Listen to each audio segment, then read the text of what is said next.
adoramos y te bendecimos, Señor. Te damos gracias en todas las cosas, por todas las cosas. Te damos gracias por todo lo que has hecho por nosotros. Y te damos gracias que nos has dado la victoria de llegar hasta este momento, Señor. Padre, estudiar tu palabra, te pido que cuando abra mi boca la llenes tú. Y te pido, Señor, que nos instruyas, que nos edifiques, nos animes, Señor, en todo. Te amamos, te glorificamos, te bendecimos en nombre de Jesús, en nombre de Yeshua. Bueno, esta noche vamos a mirar el segundo capítulo de la primera carta, la primera epístola a Timoteo. Y si hemos estudiado las Escrituras, nos damos cuenta que Timoteo era un hijo espiritual de Pablo, ¿verdad? Fue un muy gran amigo, fiel amigo, y Pablo tenía su plena confianza en él porque era realmente era un buen hermano en el Señor. Y era joven, ¿verdad? Pablo le escribió a Timoteo, aparentemente era un poco tímido, y le dijo: Dios no nos ha dado un espíritu de timidez, sino de poder, amor y dominio propio. Y después también le dijo que ninguno tuviera en poco su juventud, ¿verdad?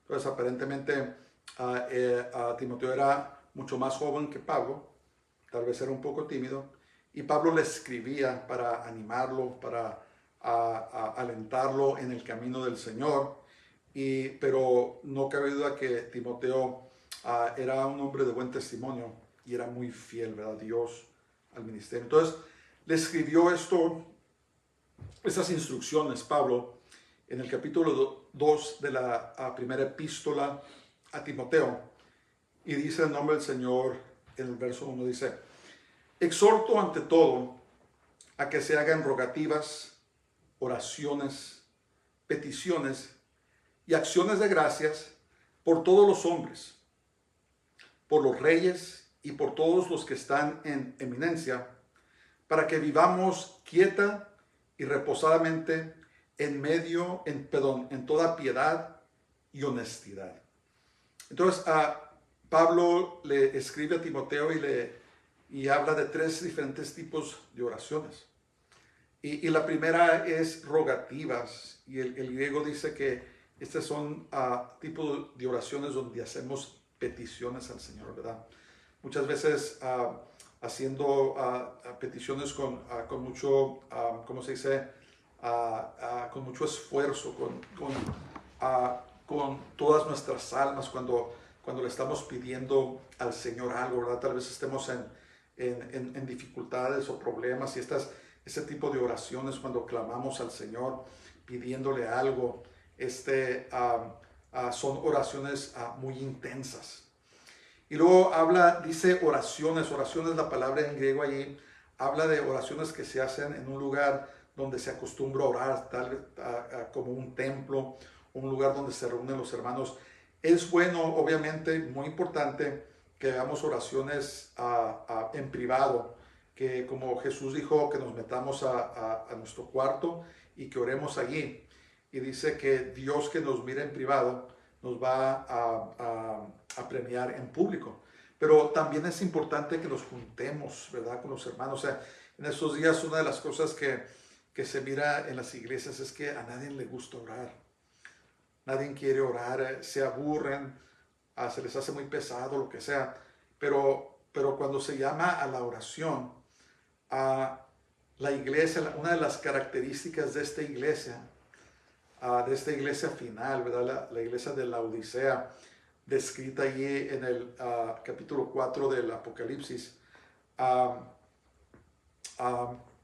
no quiere orar, quiere oraciones superficiales, no quiere pasar tiempo con el Señor, y le gustan mucho las actividades, ¿verdad? Le gusta mucho juntarse, a socializar o lo que sea, pero no le gusta orar, y esa es una de las razones que yo creo que la iglesia ha perdido tanto poder en estos tiempos, y estamos viendo tantas herejías, tantas falsas doctrinas, tantas inmoralidades y perversidades que han entrado a la iglesia, porque la iglesia ya no quiere orar, ya no se quiere reunir para orar.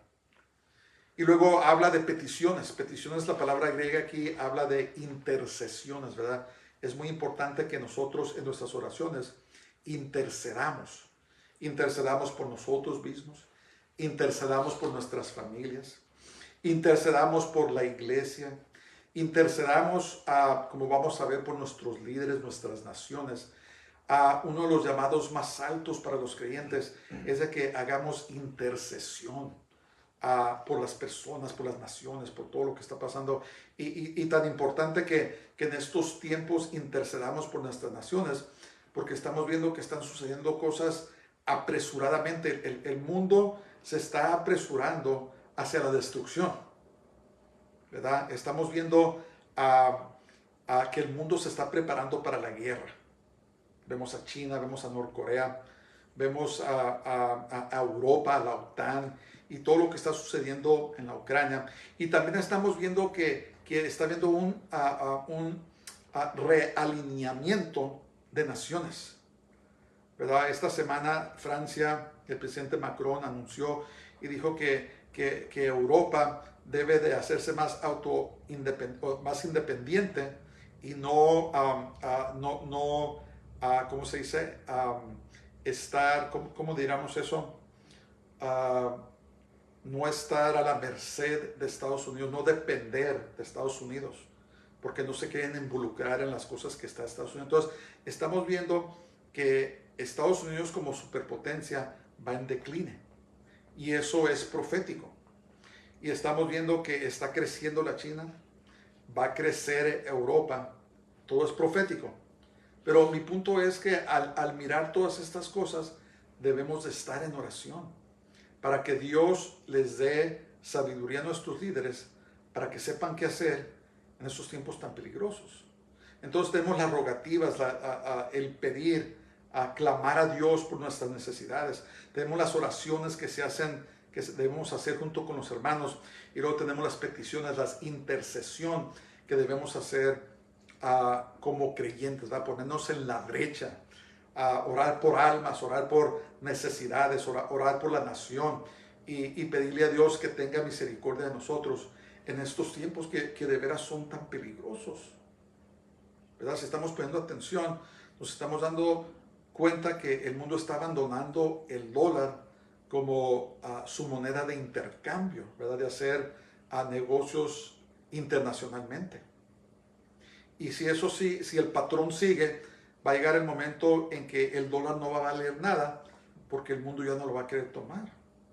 Todo eso tenemos que estar orando, pidiéndole a Dios que nos proteja, que nos sostenga, que nos ayude, que provea por nosotros en esos tiempos tan peligrosos. Son tiempos muy proféticos y parece que todo va en ¿cómo se dice? Aceleración. Está en aceleración. Ya no están habiendo pautas, ni a veces pasaban cosas rápido, se calmaban. Ahora no, ahora como que vamos corriendo una carrera de velocidad hacia lo que el cumplimiento de las profecías. Y luego dice, con acciones de gracias. Un elemento muy importante en nuestras oraciones es que tomemos un momento para darle gracias a Dios. En todo, no importa cuál sea la situación, no importa qué estemos haciendo, si estamos intercediendo, orando, haciendo rogativas, tenemos que venir al Señor con un corazón agradecido, darle gracias por todas las cosas y en todas las cosas, sean buenas o sean malas, porque sabemos que Dios en todo lo que está pasando, lo que sucede en nuestras vidas, está trabajando para el bien de nosotros, ¿verdad? Algo que nos pasó, cosas tal vez dolorosas, debemos decirle, Señor, gracias porque me ayudaste a pasar por eso. Gracias porque he llegado hasta aquí. Yo sé que de alguna manera u otra tú estás causando que todo eso trabaje para bien, ¿verdad? Darle gracias a Dios también por todo lo que ha hecho por nosotros. Escribió el salmista, dijo, grandes cosas ha hecho Jehová para con nosotros. Estar agradecidos, decirle al Señor, Señor, gracias.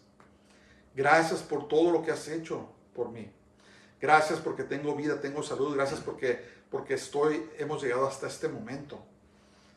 a vivir nuestras vidas con un corazón agradecido. Si hacemos eso, nos vamos a dar cuenta cómo cambia nuestra actitud, nos damos cuenta cómo se agrada el Señor de nosotros a causa de que tengamos corazones agradecidos y le demos a Él toda la honra y toda la gloria. Entonces, ahora especifica, dice, por los reyes y por todos los que están en eminencia.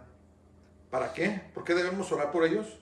Para que vivamos quieta y reposadamente en toda piedad y honestidad. Toda piedad quiere decir vivir en agrado al Señor y honestidad. Entonces, una de las cosas que si no tenemos cuidado, especialmente si está en poder alguien que no sea parte de nuestro partido, tendemos a hablar despectivamente de ellos, ¿verdad? Tendemos a criticarlos, a hablar mal de ellos, pero la palabra de Dios nos dice que no debemos hacer eso, ¿verdad? No debemos de caer en eso, no importa quién esté en poder, ¿verdad? Pablo escribió estas palabras cuando estaba en poder el emperador malvado Nerón, el que eventualmente mandó a ejecutar a Pablo, el que para desviar la atención de sus problemas quemó la ciudad de Roma y le echó la culpa a los cristianos, el que usaba a cristianos como antorchas humanas en las calles de Roma para alumbrar la noche. Ese Nerón. Y fue cuando Pablo escribió esto, dijo, ¿sabes qué? Tenemos que orar por los que están en poder, los que están en eminencia. ¿Y para qué? Para que vivamos quieta y reposadamente, para que haya paz, para que no haya persecución, para que podamos vivir las vidas que el Señor quiere que vivamos en Él, en toda piedad y en toda honestidad. Es muy importante que estemos orando, hermano. No caigamos en la trampa que están cayendo muchos, que se la llevan criticando que el otro. Y obviamente todos tenemos una opinión, ¿verdad? Todos tenemos una opinión política, eso no hay nada malo en ello. Pero lo que es malo es que estemos criticando, estemos hablando despectivamente de nuestros líderes y no estemos orando por ellos.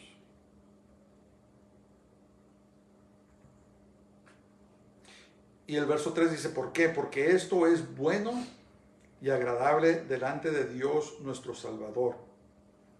Entonces, ¿a quién queremos agradar?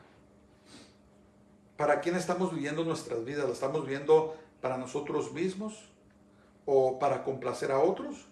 ¿O queremos vivir nuestras vidas para agradar a Dios? Es la pregunta que nos tenemos que hacer todos. La Biblia dice que la amistad con el mundo es enemistad contra Dios. Entonces, si no hacemos una decisión de que queremos agradar a Dios, agradamos a los hombres, pero nos ponemos en enemistad con Dios. En otras palabras, nos volvemos enemigos de Dios. Por eso es que la vida, cuando vivimos la vida de cristiano, la gente nos mira como radicales. Porque el sistema mundanal es completamente contrario a la palabra de Dios. El sistema mundanal está diseñado para que las personas no vengan al conocimiento de la palabra de Dios ni alcancen salvación en Jesús. Es satánico, ¿verdad? ¿Quién es el príncipe del poder del aire? ¿Quién gobierna en esta tierra en estos momentos? Es Satanás, Lucifer. El Señor lo reprende, el enemigo, ¿verdad? Y ha creado un sistema donde nos desvía la atención. Todo nos desvía la atención de la palabra de Dios, de la oración y cómo Dios quiere que vivamos nuestras vidas. Tenemos que entender eso. Entonces, el caminar en el Señor es algo muy deliberado. Tenemos que enfocarnos. Tenemos que esforzarnos. Tenemos que constantemente luchar en contra de lo que viene en contra de nosotros, en contra de nuestra propia carne, de nuestra naturaleza pecaminosa, en contra del sistema mundanal y en contra del enemigo. Las tres cosas que vienen en contra de nosotros. Tenemos que estar, ¿cómo se dice?, bien decididos de estar en la lucha, de no desviarnos de la palabra de Dios. Todos fallamos, todos tenemos debilidades, Todos cometemos errores, pero la cosa es no quitar la vista de Dios y esforzarnos, como le dijo Dios a Josué, dijo, esfuérzate y sé muy valiente, ¿verdad? Para caminar en el camino del Señor tenemos que ser muy valiente porque va en contra del sistema mundanal,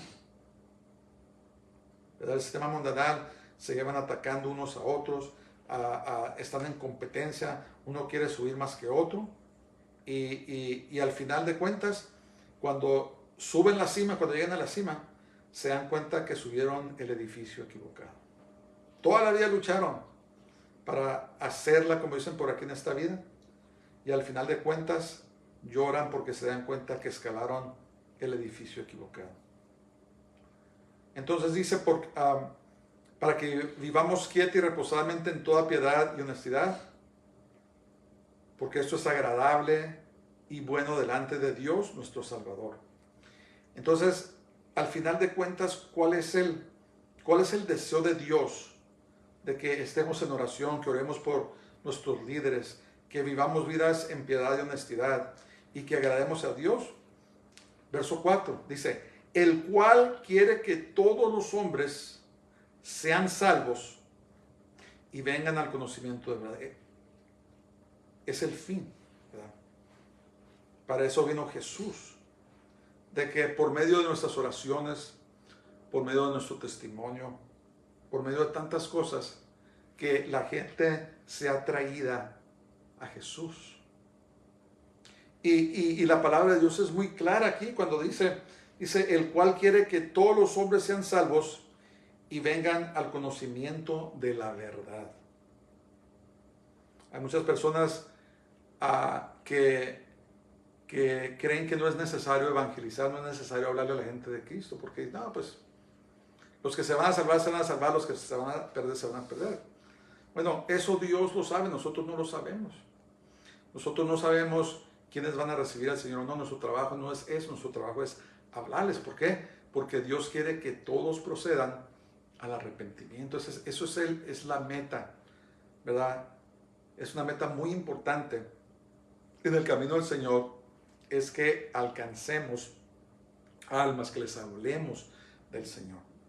Dice la palabra de Dios que unos siembran, otros riegan, pero Dios es el que causa el crecimiento. Pero todo creyente somos llamados a evangelizar, ¿verdad? Hay personas que tienen el oficio de evangelista, eso es diferente, donde el Señor los usa para que vengan muchos al Señor, pero eso no quiere decir que no tenemos la responsabilidad nosotros de evangelizar. Todo creyente tiene la responsabilidad de hablarle del Señor a otra persona, ¿verdad? Si es de uno a uno, si es en grupo, lo que sea, pero tenemos esa responsabilidad de ser testigos, de testificar sobre el Señor Jesús y dejar a Dios, dejárselo a Él, de cómo Él va a salvar a esas personas. Pero por eso tenemos que vivir nuestras vidas en toda piedad, en santidad, delante del Señor, en integridad, ¿verdad?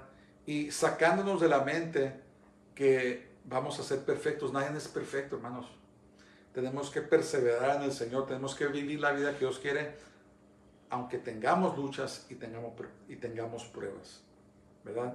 Y Dios nos usa a pesar de nosotros mismos, pero tenemos que esforzarnos y ser muy valientes. Los verdaderos valientes somos nosotros los creyentes en el Señor, ¿verdad? Porque dice la Biblia que el camino que dirige al cielo es muy angostito.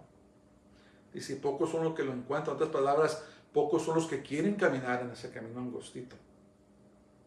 Pero dice que el camino que lleva a la perdición, dice que es ancho y que muchas personas caminan por ahí. ¿Por qué? Pues porque satisface la carne, satisface los deseos de las personas.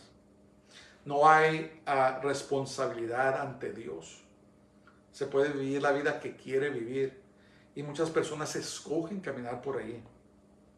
Pero nuestro trabajo es pedirle al Señor, Señor, úsanos para que ganemos almas, para que testifiquemos, ¿verdad? Que le hablemos a las personas del Señor.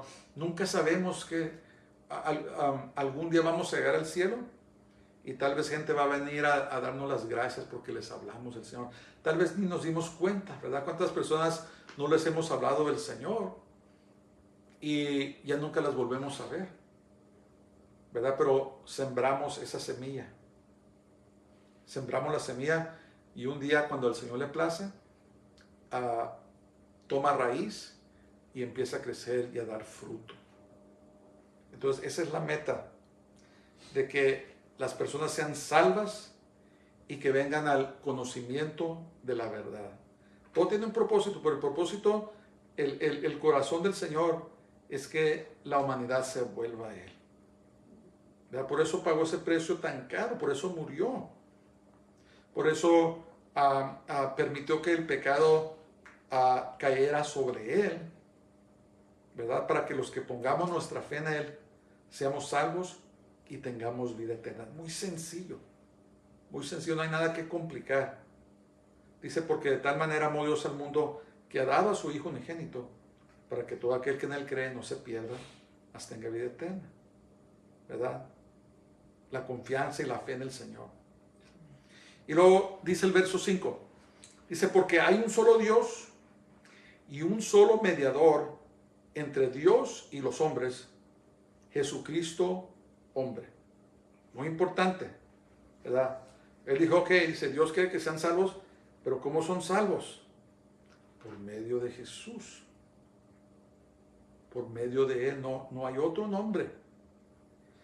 Dice, porque hay un solo Dios y un solo mediador entre Dios y los hombres, Jesucristo el hombre. Tenemos, yo lo llamo el mejor abogado judío, ¿verdad? Dice que Él es el mediador, Él es el intercesor, es el intermediario que intercede por nosotros. ¿Y saben por qué? Porque la Biblia nos dice que el diablo va al trono de Dios y nos acusa. ¿Verdad? Me imagino que tiene una lista grandísima y nos acusa y dice, mira mira el otro. Pero ahí está Jesús. ¿Verdad? El diablo dice, condénalo, debes de condenarlo, que muera, que se vaya al infierno. Pero Jesús dice, espera un momento, espérate. Dice, en tal fecha, como dice la palabra de Dios, confesó sus pecados y los lavé con mi sangre y los borré y ahora está en bien contigo, Padre. ¿Verdad? Es el mediador. Y escúchenme bien, no es el sacerdote. Los sacerdotes son humanos pecadores como nosotros. Ellos no pueden interceder. No debemos confesar nuestros pecados a los hombres, ¿verdad? Podemos ir con un hombre o una mujer de Dios y podemos reconocer nuestros pecados, pero no es con el propósito que sean perdonados o que la persona nos perdone, sino que nos ayuden a orar a Dios para que Él perdone nuestros pecados. Porque cuando pecamos, no pecamos sí pecamos contra las personas, pero últimamente pecamos en contra de Dios. Entonces nuestro mediador, nuestro sacerdote, sumo sacerdote Jesús, hace intercesión por nosotros día y noche. Podemos venir a Él y podemos pedirle perdón por nuestros pecados. No es María. María no intercede por nada. María no tiene nada que ver con nuestra salvación. María fue una mujer que Dios usó para que naciera el Hijo de Dios, ¿verdad? Y obviamente eso es muy admirable, pero ella no es Dios ni es la madre de Dios. Ella fue la madre de Jesús, el hombre. Y ella tuvo que recibir a Jesús como su Salvador para poder entrar al cielo. Dice la palabra de Dios que nadie viene al Padre si no es por mí, dijo Jesús. Entonces ella, como cualquier otro humano, tuvo que arrepentirse de sus pecados para poder ser salva como nosotros. Entonces eso de que ella es una, ¿cómo se dice? Mediadora, es una mentira del infierno. No debemos estar haciéndole oraciones, ni rezando ni a ella ni a santos, porque eso es idolatría. La palabra de Dios es muy clara, dice que porque hay un solo Dios y un solo mediador entre Dios y los hombres, Jesucristo hombre. El único camino. No hay otro. ¿Verdad? Tenemos que decidirnos a quién vamos a seguir.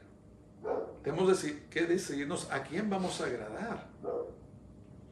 Porque no vamos a comparecer delante de ninguna persona, de ninguna institución. Vamos a comparecer delante de Jesús. Y Él nos va a llamar a cuentas, ¿verdad?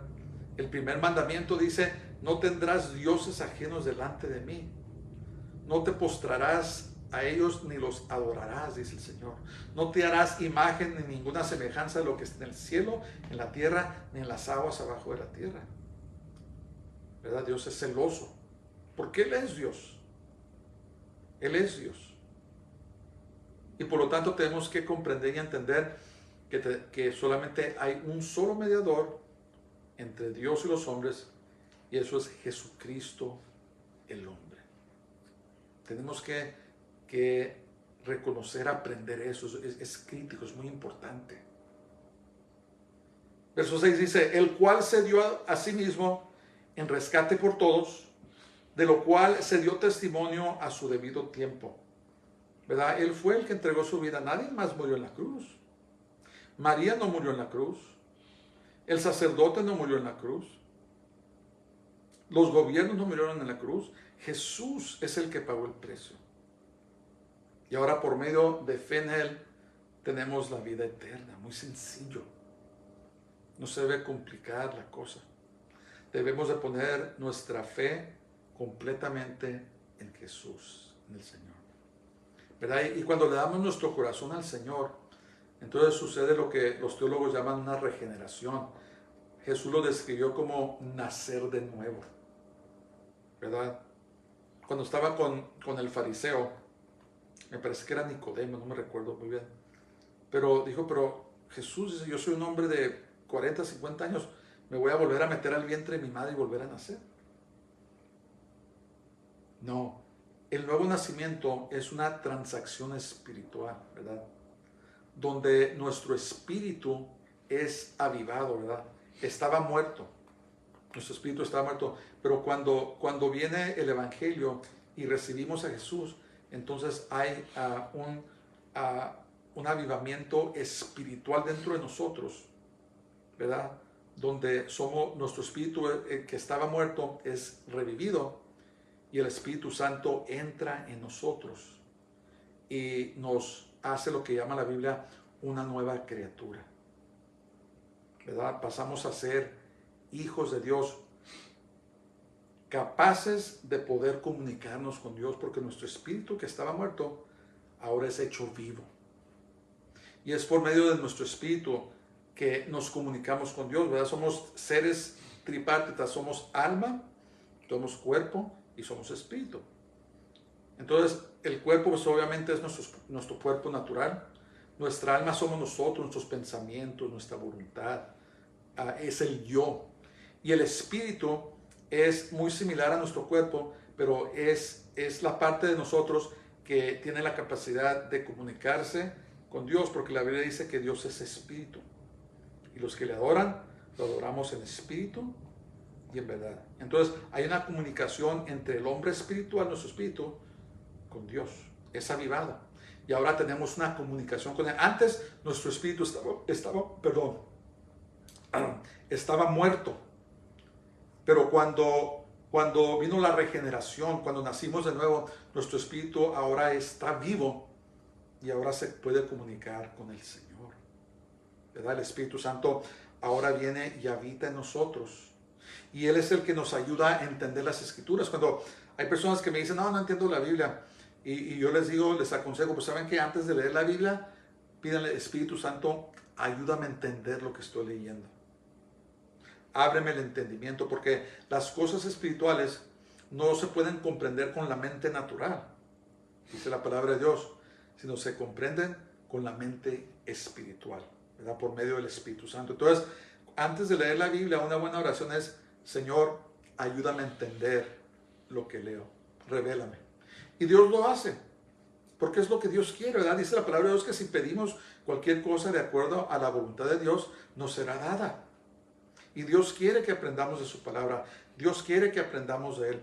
Dios quiere que crezcamos, ¿verdad? En nuestra relación con Él y en nuestro caminar espiritual. Entonces, todo es por medio de Jesús.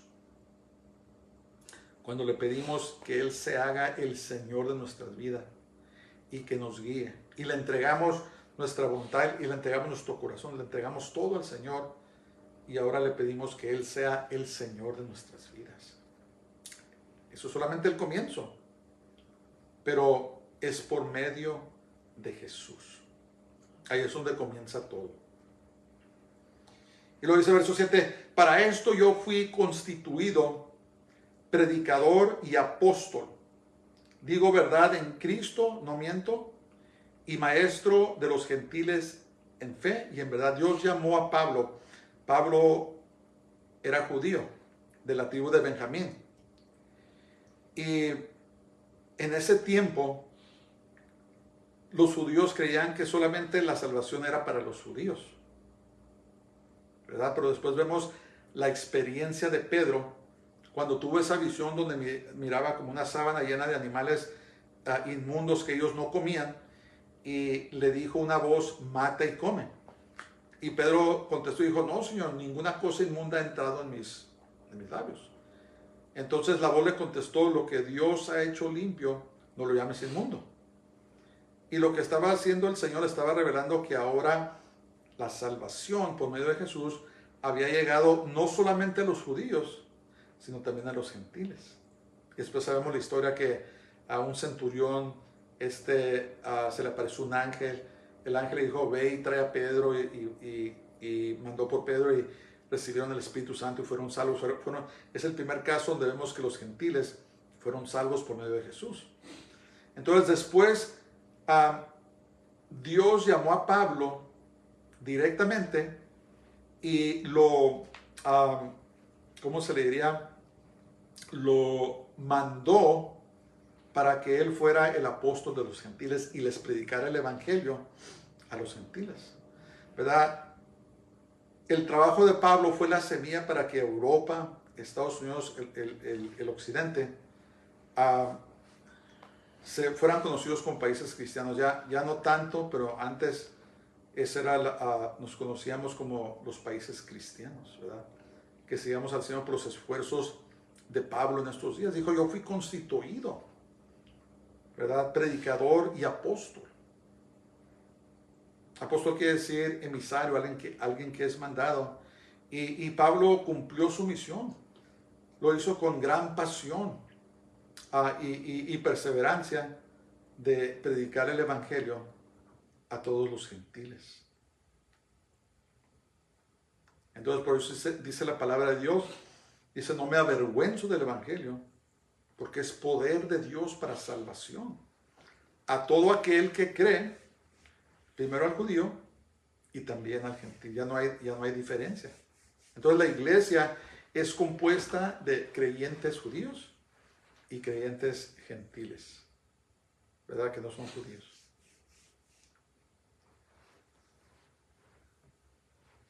Y lo dice el verso 8. Quiero pues que los hombres oren en todo lugar, levantando manos santas. ¿Qué significa levantar manos santas? Dice, sin ira ni contienda, ¿verdad? La ira, el enojo es una de las cosas que nuestra sociedad lucha en contra, tanto en estos tiempos de iglesia, ¿verdad? El espíritu de la rabia, la ira, todo el enojo que hay, la frustración en estos tiempos. Vivimos en tiempos muy adelantados donde la tecnología ha dado pasos increíbles, pero aún así los corazones de las personas están llenos de ira y contiendas, ¿verdad? Las manifestaciones donde quiera, las matanzas que están habiendo en todas partes en Estados Unidos, y no solamente Estados Unidos.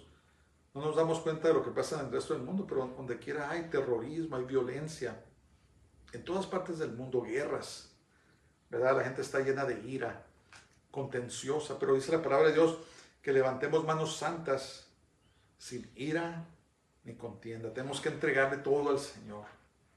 Todas nuestras luchas, todas nuestras batallas, todo lo que estemos pasando y luchando, tenemos que entregárselo al Señor, ¿verdad? Y luego habla un poco sobre la conducta.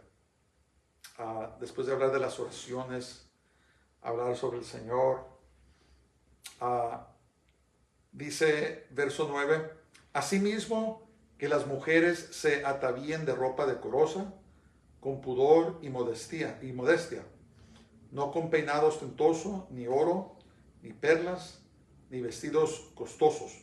Ahora, esto no quiere decir que sea malo que las mujeres se arreglen. Lo que está hablando aquí es que no sean exageradas, ostentosas, ¿verdad?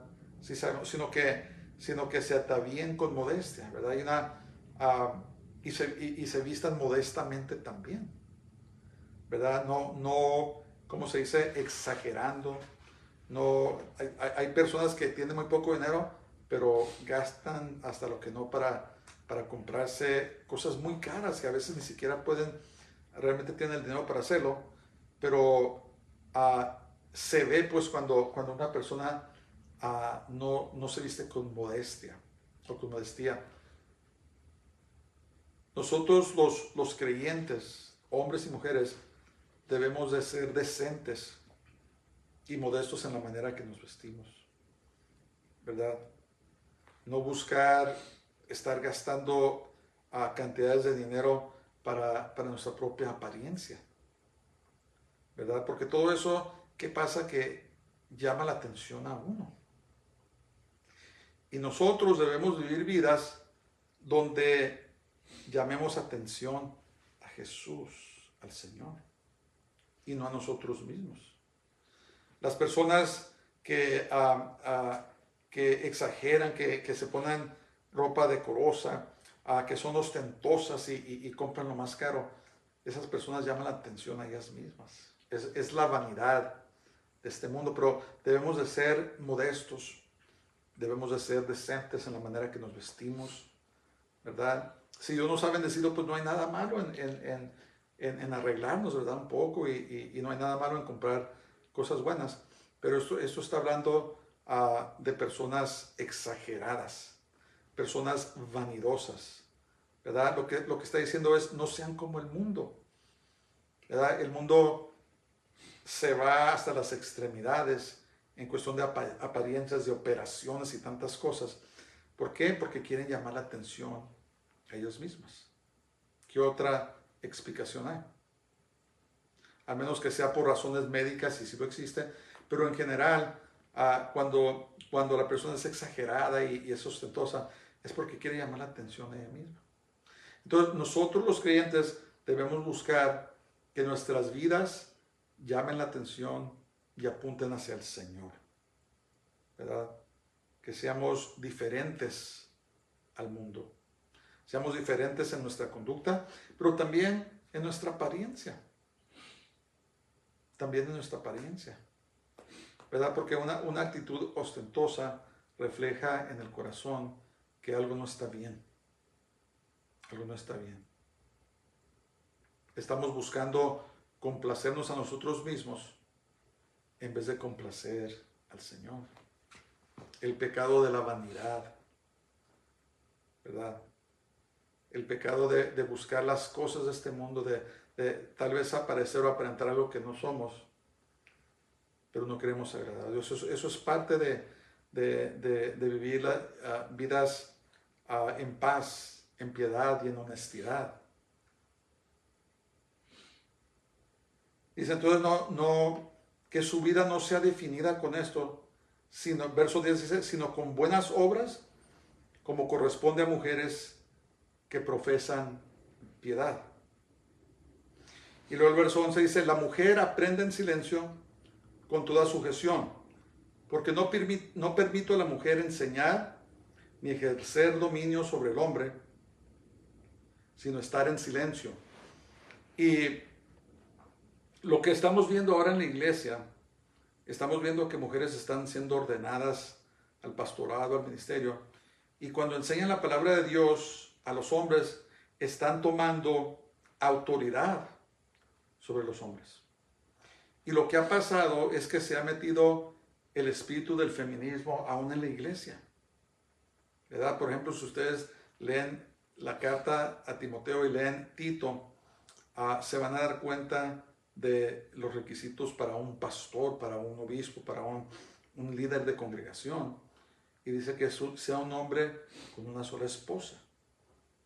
Entonces, de acuerdo a la Biblia, las mujeres no califican para ser pastoras. Y tampoco para enseñar a hombres. Pueden enseñar a mujeres, pueden enseñar a niños, pero no a hombres, porque están tomando autoridad sobre ellos. Cuando enseñan la palabra de Dios, están tomando autoridad sobre los hombres.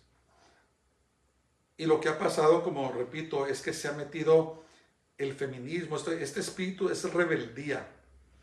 Es rebeldía en contra de la palabra de Dios, donde se ataca el patriarcado, ¿verdad? Como si fuera algo malo. Y entonces es rebelión en contra del orden de Dios. Tenemos que nosotros como seguidores del Señor no caer bajo ese espíritu. Es un espíritu rebelde, de rebeldía en contra de Dios. Dice, no permito a la mujer enseñar ni ejercer dominio sobre el hombre, sino estar en silencio. Entonces, ¿cuál es la razón? ¿Es por la moda del tiempo? ¿Era nomás en los tiempos de Pablo o se aplica también en nuestros tiempos?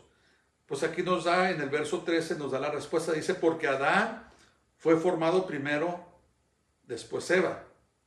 Y Adán no fue engañado, sino que la mujer, siendo engañada, incurrió en transgresión. Entonces hay dos razones. Una tiene que ver con el orden de la creación. Que Adán fue creado primero y después fue Eva. Y tiene que ver con el pecado original. Que Adán no fue engañado, sino que la mujer, siendo engañada, incurrió en transgresión. Entonces no tiene nada que ver con la moda, no tiene nada que ver con puntos de vista políticos, no tiene nada que ver con qué es lo que está sucediendo hoy. Tiene que ver con el orden de la creación y tiene que ver con el pecado original en el jardín del Edén. Y por eso es que el enemigo trabaja para redefinir todo lo que Dios hace. La Biblia dice que Dios lo creó varón y hembra. Y les dijo que se multiplicaran. ¿Y qué está pasando en estos días? Los hombres se creen mujeres y las mujeres se creen hombres. Se están casando hombres con hombres, mujeres con mujeres, y no hay creación, no hay vida. Una relación homosexual no hay vida, no hay procreación. Entonces todo lo que estamos viendo, lo que está pasando, estamos siendo gobernados por homosexuales y por mujeres. Todo eso es rebeldía en contra de Dios, en contra de la palabra de Dios. Está todo fuera de orden. Pero por eso les digo que los verdaderos valientes son los que viven de acuerdo a la palabra de Dios, porque va en contra de la corriente de este sistema mundial. Y vamos de mal en peor, hermanos, vamos de mal en peor, que Dios nos ayude. Por eso tenemos que estar orando por nuestros líderes, pidiéndole a Dios que les dé sabiduría, que los ilumine, para que podamos vivir esas vidas en paz, ¿verdad? En piedad y honestidad. Que Dios nos ayude, que Dios nos ayude. La palabra de Dios es la palabra de Dios. Y dice, los cielos y la tierra pasarán, mas mis palabras no pasarán. Dice la palabra de Dios. Que Dios nos ayude, que Dios nos dé las fuerzas, nos dé el valor para vivir las vidas que tenemos que vivir. Y que nunca nos avergoncemos ni de Jesús, ni de sus palabras, porque Jesús dijo, el que se avergonzare de mí y de mis palabras, yo también me avergonzaré de él o de ella delante de mi Padre. Verso 15 dice, pero se salvará engendrando hijos si permaneciera en fe, amor y santificación con modestia. O sea, todos debemos de ser modestos. Nuestra manera de hablar, nuestra manera de vestir. ¿Pero qué quiere decir que se salvará engendrando hijos? La palabra salvará, usada en este contexto, quiere decir será preservada al engendrar hijos. En otras palabras, en esos días no es como ahora, que ahora cuando se tienen hijos los llevan al hospital, tienen todo listo para salvar la vida de los niños si algo pasa, ¿verdad? Pero en esos tiempos no había. En esos tiempos era muy peligroso cuando tenían hijos porque podían pasar tantas complicaciones y no había la atención médica que hay ahora. Entonces, lo que eso dice es, pero será preservada engendrando hijos. En otras palabras, Dios la preservará al engendrar hijos, pero dice si permaneciera en fe, amor y santificación con modestia. ¿Verdad? Porque si la mujer se salvara por tener hijos, entonces montón de mujeres que fueran salvas, no, simplemente porque tuvieron hijos. No dice que Dios las preservará, pero si permanecieran en fe, amor y santificación, pero con modestia. ¿Verdad? Y eso es el Espíritu de Dios, ¿verdad? Es modesto. El Espíritu Santo nunca llama la atención a sí mismo, siempre glorifica a Jesús. ¿Quieren saber una manifestación genuina del Espíritu Santo? Es donde se honra y se alaba a Jesús. Y es lo que nosotros debemos de perseverar y procurar en nuestras vidas, de no llamar la atención a nosotros mismos, ¿verdad? Sino llamar la atención al que nos salvó, a Jesús. Vivir nuestras vidas de tal manera que le traigamos gloria a Dios. Y que busquemos, que estudiemos las Escrituras para asegurarnos de que estamos viviendo esas vidas piadosas y honestas delante de Dios. Que Dios nos ayude. Son tiempos difíciles, son tiempos peligrosos. ¿Y saben qué? No nomás es Estados Unidos, es todo el mundo. Todo el mundo está cayendo en iniquidad, en falta de ley. En Estados Unidos, muchas tiendas en ciertas partes de Estados Unidos están cerrando sus puertas porque ya no se están reforzando las leyes. Las están robando las tiendas y no les pasa nada, no les hace nada a los criminales. Y lo que está pasando es que están cerrando sus puertas y se están saliendo. Que Dios nos ayude y que Dios nos conceda vivir vidas que lo agraden a Él y que nos llene de su valor. Necesitamos el valor de Dios, ¿verdad? Y necesitamos su fortaleza y su fuerza para poder perseverar en estos tiempos tan peligrosos.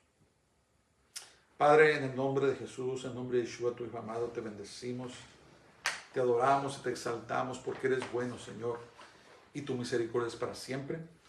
Padre, esta noche oro por nosotros, oro por los que nos están escuchando. Y te pido, Señor, si alguien me está escuchando y aún no te ha recibido, Señor, que tú hagas brillar la luz de tu evangelio en sus vidas para que ellos te conozcan, vengan a salvación. Si alguno está enfermo, que sea sano, Señor, si están en problemas, que tú obres, Señor, en esa situación. Y te pido, Señor, para los creyentes que nos des las fuerzas, que nos ayudes a perseverar y seguir adelante, Señor, porque la hora es tarde. Ato todo espíritu de venganza o represalia. Prohíbo todo contragolpe del enemigo en contra de nosotros y disperso por fuego toda emboscada satánica, donde quiera que esté, sea esparcida, dispersada por fuego a desolación. Y te pido, Señor, que nos des la victoria en todo.